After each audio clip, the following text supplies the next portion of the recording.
बताओ।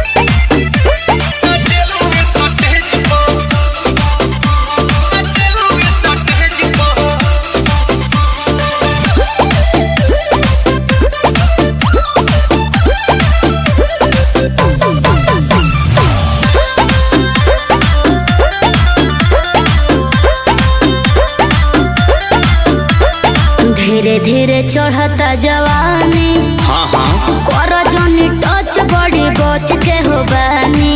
वो कहे अरे हटो ना, बढ़ता हमार परेशानी, बे कहत